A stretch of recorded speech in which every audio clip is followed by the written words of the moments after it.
अंता में हुए उपचुनावों पर पूरे राजस्थान की नजरें टिकी हुई हैं कि इन चुनावों में आखिर जीत का सेहरा किसके सर बंधेगा। आपको बता दें कि 11 नवंबर को मतदान पूरा हो चुका है और इस बार अंता में 80% से ज्यादा मतदान हुआ है, जो कहीं ना कहीं जो प्रत्याशी हैं उनके लिए खुशी की बात है तो गम की भी बात है। जब बड़ी संख्या में मतदान होता है तो वोट प्रतिशत कैसे बढ़ता है, ये कोई भी इसका जो आकलन है वह नहीं लगा सकता। हालांकि सट्टा बाजार की माने तो सट्टा बाजार ने बीजेपी, कांग्रेस और निर्दलीय नरेश मीणा के बीच में एक इक्वल डिवाइडेशन किया है कि यदि जीत हार का अंतर होगा तो वह महज कुछ हजार वोटों का ही रहेगा। बड़े अंतर इन जो प्रत्याशी हैं इनके बीच में नहीं देखा जाएगा। अंतः उपचुनावों की बात करें तो 15 प्रत्याशी ने जो प्रत्याशी हैं उन्होंने अपने भाग्य को इसमें चुनाव में आजमाया है। नरेश मीणा निर्दलीय के रूप में देवली उनियारा से काफी चर्चाओं में आए, एसडीएम को थप्पड़ मारा, जेल गए, उसके बाद बाहर आए। झालावाड़ की घटना जब स्कूल की छत गिरने से हुई, वहां धरने पर बैठे, फिर जेल चले गए। उसके बाद शहीद स्मारक पर बकरियों को लेकर धरना दिया।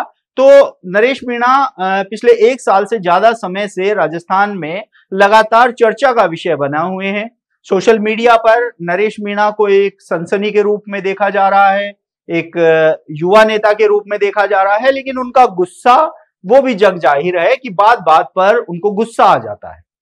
दूसरी ओर मोरपाल सुमन की बात की जाए, बीजेपी के प्रत्याशी, हालांकि मोरपाल सुमन कोई जाना पहचाना चेहरा नहीं है, लेकिन वहां स्थानीय स्तर पर मोरपाल सुमन एक ऐसा नाम है जिसको सभी जानते हैं। मोरपाल सुमन की जीत के लिए मुख्यमंत्री भजनलाल शर्मा, पूर्व सीएम वसुंधरा राजे, बीजेपी प्रदेशाध्यक्ष मदन राठौड़ ने भी एडी चोटी का जोर लगाया। सीएम भजनलाल शर्मा और वसुंधरा राजे ने 2 बार अंता में चुनावी रैली की और अपने प्रत्याशी के लिए वोट अपील की।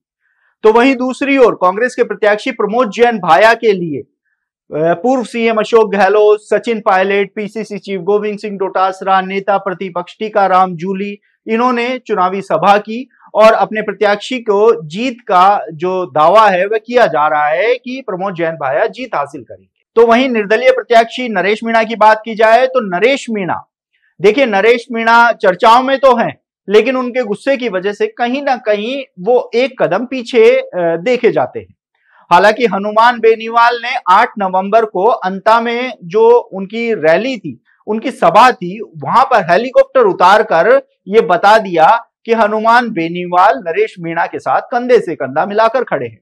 तो वहीं पूर्व मंत्री राजेंद्र गुड़ा, जो पहले दिन से ही नरेश मीणा के साथ कंधे से कंधा मिलाकर चल रहे हैं और लगातार इन चुनावों में सक्रिय बने रहे, राजेंद्र गुड़ा का बेटा भी लगातार नरेश मीणा के लिए सक्रिय नजर आया, जो राजस्थान की राजनीति में आने वाला भविष्य बताया जा रहा है। 15 प्रत्याशी चुनावी मैदान में हैं, लेकिन टक्कर इन 3 के बीच में ही मानी जा रही है कि इन तीनों में से ही किसी एक के सर पर जीत का सेहरा बंधेगा। हालांकि दुष्यंत सिंह हो या वसुंधरा राजे हो, इन्होंने पूरी तरीके से मोरपाल सुमन को जिताने के लिए कोई कसर नहीं छोड़ी, क्योंकि इन्होंने ही पूरा मैनेजमेंट संभाल रखा था। दूसरी ओर प्रमोद जैन भाया की बात करें तो प्रमोद जैन भाया के लिए सभी दिग्गज एक बार तो गए, लेकिन धरातल पर कहीं ना कहीं प्रचार में उनकी कमी नजर आई, क्योंकि प्रमोद जैन भाया जहां पर भी गए उनको विरोध का सामना करना पड़ा। हालांकि पीसीसी चीफ गोविंद सिंह डोटासरा ने इस बात को स्वीकार किया है कि अंतः उपचुनाव में जिस भी कार्यकर्ता ने निष्क्रियता दिखाई है उसके खिलाफ परिणाम के बाद कार्रवाई की जाएगी। नरेश मीणा अपनी जीत को लेकर आश्वस्त नजर आ रहे हैं। मोरपाल सुमन, प्रमोद जैन भाया भी दावा कर रहे हैं कि वो जीत हासिल करेंगे। ऐसे में अब कल जो ईवीएम मशीन है उसका जो मतदान किया है लोगों ने, वो बाहर आएगा और पता पड़ेगा कि कौन इसमें जीत हासिल कर रहा है और कौन हार का मुंह देखेगा। हालांकि इन चुनावों से नरेश मीणा के भविष्य में, राजनीतिक जो उनका भविष्य है वो तय होता हुआ नजर आएगा, क्योंकि नरेश मीणा इससे पहले 2 बार चुनाव लड़ चुके हैं, दोनों बार उनको हार का सामना करना पड़ा है और अब ये तीसरी बार है जब नरेश मीणा ने पूरा जोर तो लगा दिया, लेकिन क्या जीत उनके पाले में आएगी ये भी वक्त बताएगा।